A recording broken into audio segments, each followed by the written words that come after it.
আপনাদের প্রিয় কাকা বাবু কি বলছে আমার মায়ের কাছে জানেন? হ্যাঁ দেখেন, আমার মায়ের থেকে শুনেন আগে। কি করছে মা? বাবা কি করছে? বেটা আইলে ডাক দিব, ডাক দিয়ে আমার কথা কবের করবো, আমার সাথে কথা কয়, আমি শুনলাম। আমার সাথে কথা কবি, আমি দোকান থেকে মাত্র আসলাম।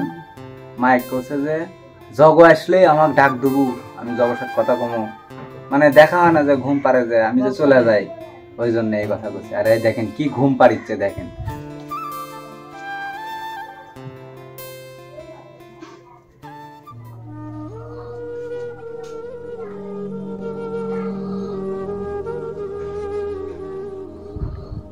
সেই ঘুম পাড়িচ্ছে, ওই জন্য ডাকা যাবে না, দরকার নাই, পরে ঘুম পারুক।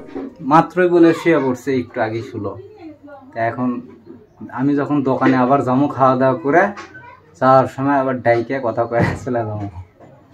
দেখছেন, আসলে অপেক্ষায় থাকে, বাবারা অপেক্ষায় থাকে যে সন্তান কখন আসবি, একটু তার মুখটা দেখবো, কিছুই না কিন্তু এমনি কাছে বসায় গল্প করে আমার সাথে।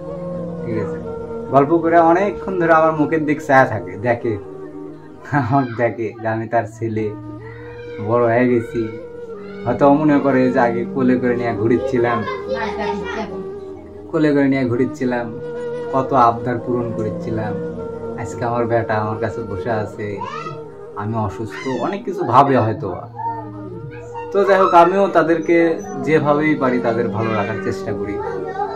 এর পাশাপাশি আপনারা অবশ্যই আমার মায়ের জন্য, বাবার জন্য দোয়া করবেন, আশীর্বাদ করবেন যেন তারা ভালো থাকে। আর অবশ্যই আপনারাও ভিডিওটা শেয়ার করে দিবেন, যারা ফলো দেননি এখনো পর্যন্ত অবশ্যই ফলো দিয়ে দিবেন। টাটা। আমি দোকানের দিকে যাই, হ্যাঁ তুলমো তোমাক, উঠে বসবে? আচ্ছা দাঁড়াও, তাহলে তোমার তো ঘুম হয়ে গেল, আমি দোকানের দিক যাই বাবা। থাকো, হ্যাঁ থাকো। আমার মা একটু এসেছে, জগ আসলে আমাকে ডাক দিস। থাকো, আমি গেলাম, মেলা দেরি হয়ে গেছে, দোকানে যাবো, বস থাকো।